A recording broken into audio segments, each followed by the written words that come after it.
भारतीय जनता पक्षाचे वरिष्ठ नेते आणि देशाचे गृहमंत्री अमित शाह न्यूज 18 लोकमत सोबत आज आपल्याशी बोलणार आहेत, एक खुला संवाद साधणार आहेत। अमित जी, न्यूज 18 लोकमत में आपका स्वागत है। प्रचार के इतने व्यस्त आपके प्रोग्राम में आप समय निकाल के हमारे साथ आज बात कर रहे हैं। क्या कारण है कि आप इतने व्यस्त रहते हुए भी महाराष्ट्र के लिए खास तौर पे विशेष तौर पे ध्यान दे रहे हैं और महाराष्ट्र की राजनीति मानो महाभारत बन गई है, एक रण बन गया है, तो ये रण में आप खुद उतर के महाराष्ट्र को दिशा दिखा रहे हैं। देखिए, मैं तो देश भर में जाता हूं, हर जगह जाता हूं, परंतु महाराष्ट्र में अभी संक्रमण की राजनीति चल रही है। बड़े लंबे समय से शरद पवार जी ने महाराष्ट्र की राजनीति को अस्थिर राजनीति करने का प्रयास किया। यहाँ पर अभी अभी शरद पवार जी के पुत्री मोह और उद्धव जी के पुत्र मोह के कारण दोनों रीजनल पार्टियों में टूटन आई है।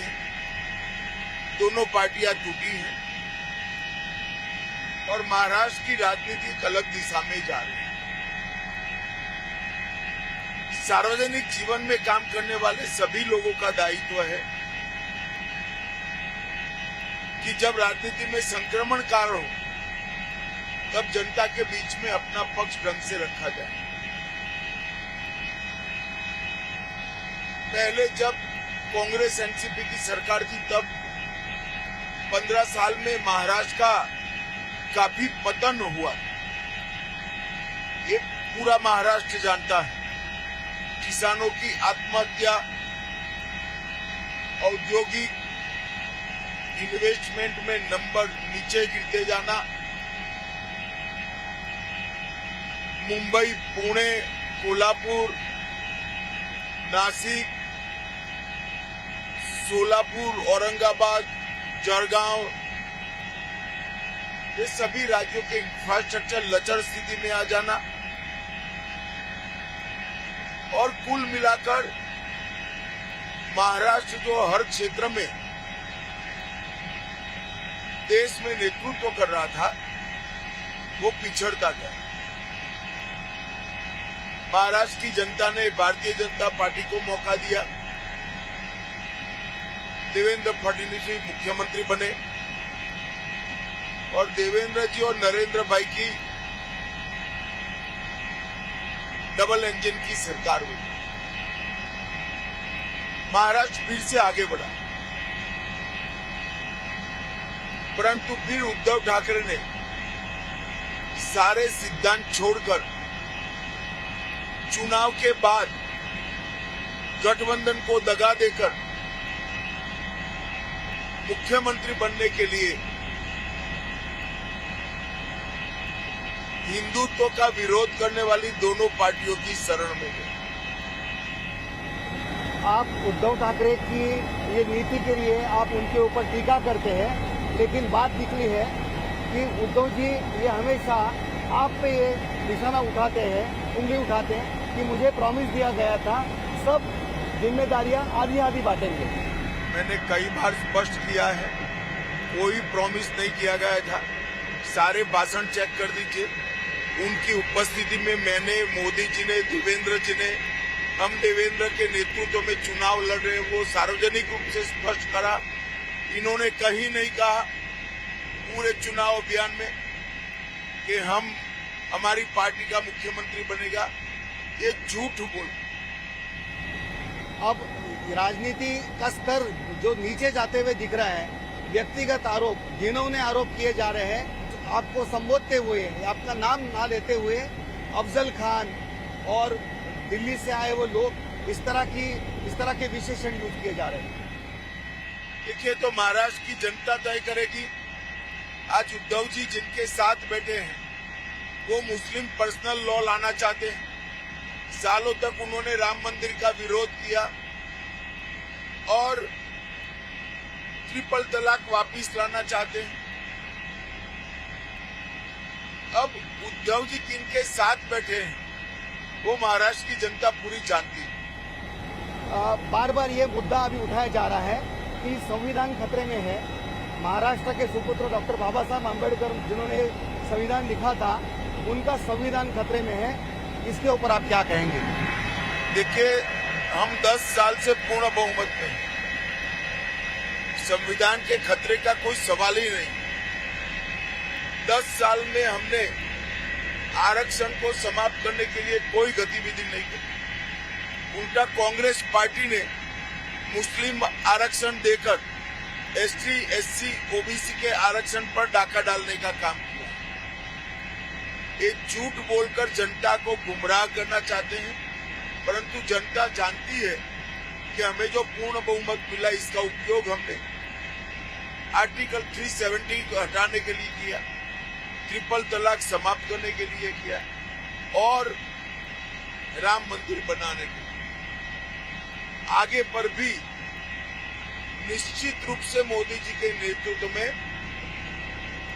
400 पार हम करने वाले हैं और मोदी जी ने जो महान भारत का स्वप्न 130 करोड़ भारतीयों के सामने रखा है, इसको हम आगे ले जाएंगे। उद्धव जी ने हाल ही में एक सामना पेपर के लिए, अपने खुद के पेपर के लिए एक मुलाकात दी है और उसमें उन्होंने आरोप लगाया है कि मोदी जी झूठ बोलते हैं, झूठे प्रॉमिस दे रहे हैं। चले, इस तरह के आरोप का मैं कोई जवाब देना नहीं चाहता। महाराष्ट्र की जनता मोदी जी को भी जानती है, उद्धव जी को भी जानती है। ये जो बात निकली थी कि कांग्रेस मुस्लिमों का तुष्टीकरण कर रही है, एक सीधा सवाल लोगों के मन में है। एक सीधा सवाल हम पूछना चाहेंगे, मुस्लिम भाई बहन भी हमारे भारत के रहवासी है। अगर कांग्रेस मुस्लिमों को खुश करना चाहती है तो उसमें बुरा क्या है? उसमें बुराई कुछ नहीं है, केवल मुस्लिमों का नहीं कर सकते। मोदी जी ने हर घर में पानी भेजा, गैस भेजा, बिजली भेजी, घर दिया, 5 लाख तक का बीमा दिया, अनाज दे रहे हैं, तो सभी को दे रहे हैं। मुसलमानों को ही मिल रहा है, मगर ये वोट बैंक क्रिएट करने के लिए एपीसमेंट की बात कर रहे हैं और इससे और किसी को अन्याय कर उनको देने की बात है, इसका विरोध।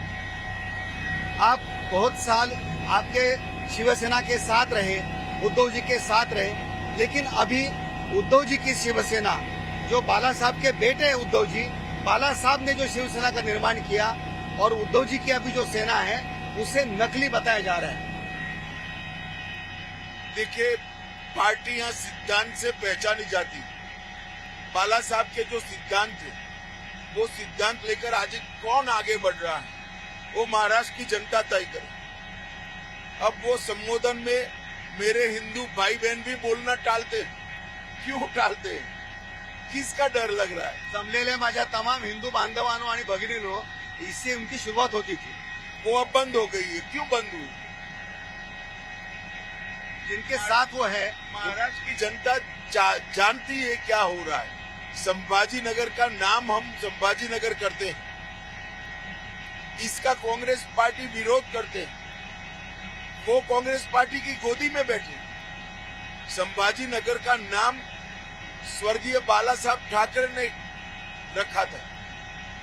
हिंदू हृदय सम्राट बाला साहब ठाकरे ने कहा था कि औरंगाबाद नहीं, संभाजी नगर। जब सरकार ने इनके स्वप्न को पूरा किया, तो आप इसका विरोध कर रहे हो। सब जानते हैं कि कौन सी असली स्थिति है। हमने देखा है कि सभी न्यूज़पेपर में बड़े इश्तेहार आए थे। आप किसे जिता के देना चाहते हो?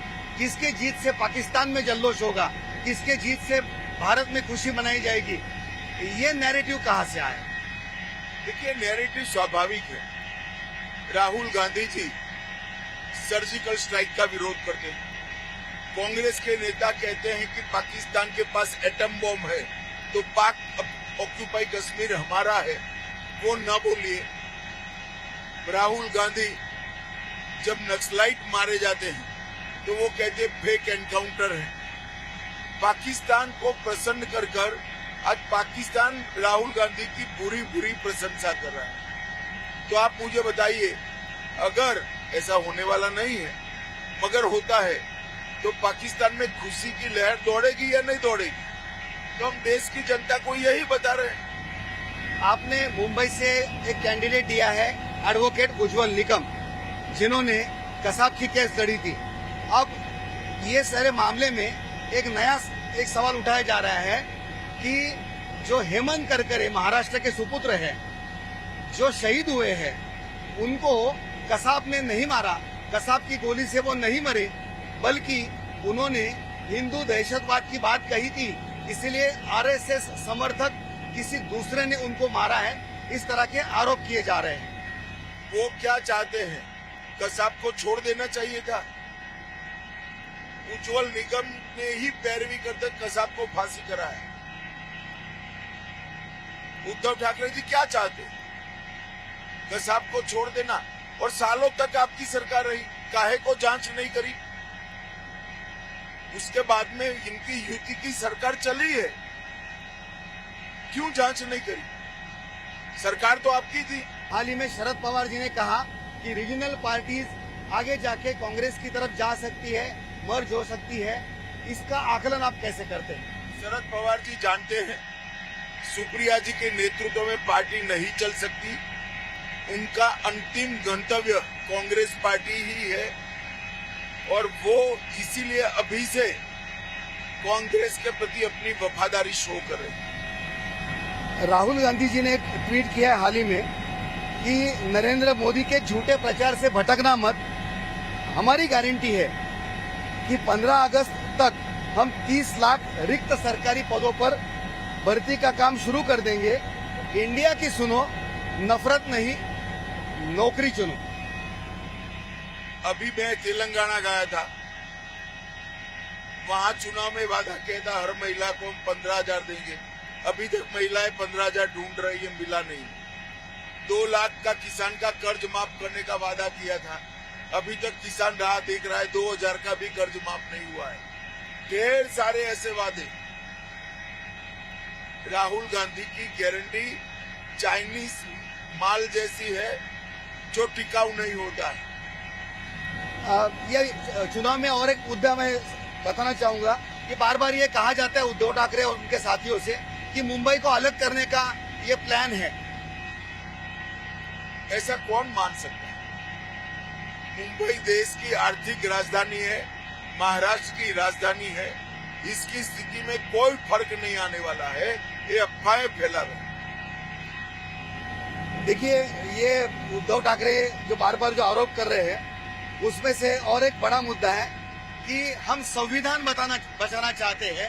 संविधान खतरे में है और लोकशाही का वस्त्रहरण हो रहा है और ये बीजेपी कर रही है। संविधान को कुछ नहीं हुआ है। मोदी जी की सरकार ने संविधान को सुरक्षित रखा है। मोदी जी संविधान का अत्यधिक सम्मान करते हैं। वो अपने बेटे की कैरियर बचाना चाहते हैं, बाकी कुछ नहीं। ये और एक आरोप किया जाता है कि जो छत्रपति शिवाजी महाराज जी ने जो सूरत पे हमला करके सूरत लूटी थी, तो उसके बाद ये गुजराती भाइयों का विशेष तौर पे मराठी लोगों पे गुस्सा है और ये इसी का बदला मोदी जी और अमित शाह जी निकालना चाहते हैं, ऐसे उन्होंने आज सीधे शब्दों में कहा है। उस वक्त सूरत पर मुगलों का शासन था। शिवाजी महाराज ने सूरत पर हमला नहीं किया था, औरंगजेब पर हमला किया था।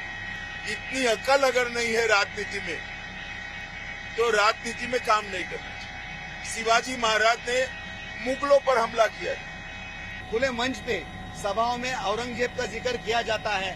जहां औरंगजेब का जन्म हुआ वही इनका जन्म हुआ और औरंगजेब की कब्र हमने यहाँ पे बना दी, तो ये भी क्या चीज है? इस तरह की बातें की जाती है। चलिए, इस तरह की बातों का मैं जवाब नहीं दे सकता भाई।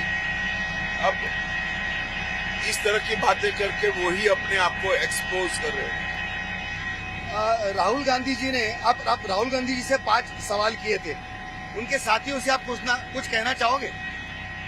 नहीं, मैं तो जवाब का राह देख रहा हूँ।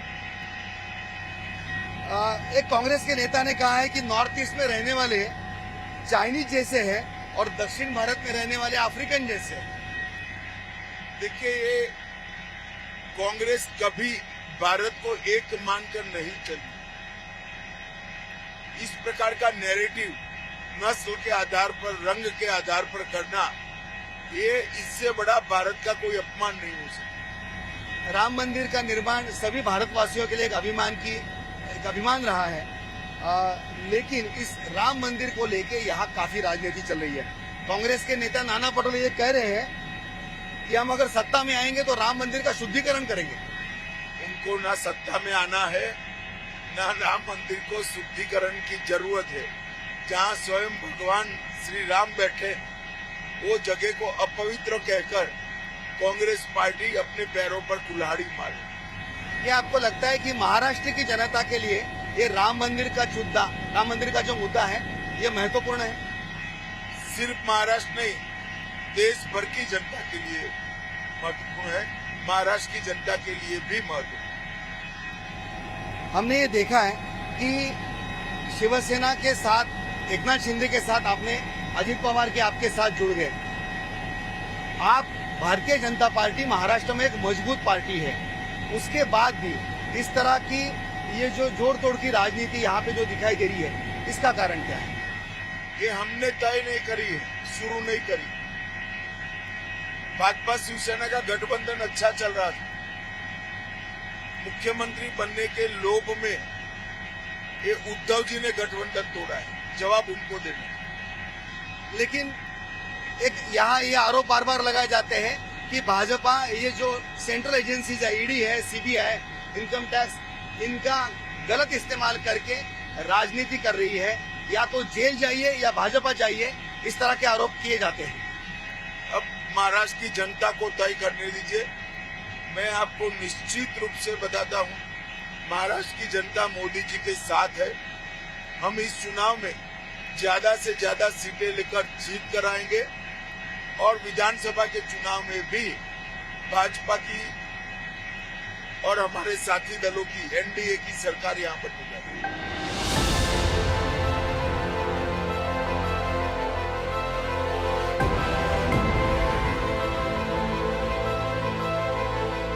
महाराष्ट्राचं राजकारण हे महाभारत होत चाललंय आणि या महाभारताच्या या राजकीय युद्धाचा शेवटचा टप्पा आता जवळ आलेला आहे आणि त्यासाठी भाजपचे सर्वच दिग्गज नेते मैदानात आहेत। अमित शाह जे भाजपचे चाणक्य म्हणून ओळखले जातात, ते महाराष्ट्रामध्ये ठिकठिकाणी प्रचार करतायत। त्यांच्या सभांना जोरदार प्रतिसाद मिळतोय। आज अशाच एका सभेच्या दरम्यान आपण त्यांच्याशी बातचीत केली आणि न्यूज 18 लोकमतच्या सगळ्या परखड प्रश्नांना त्यांनी जोरदार उत्तर दिलेत।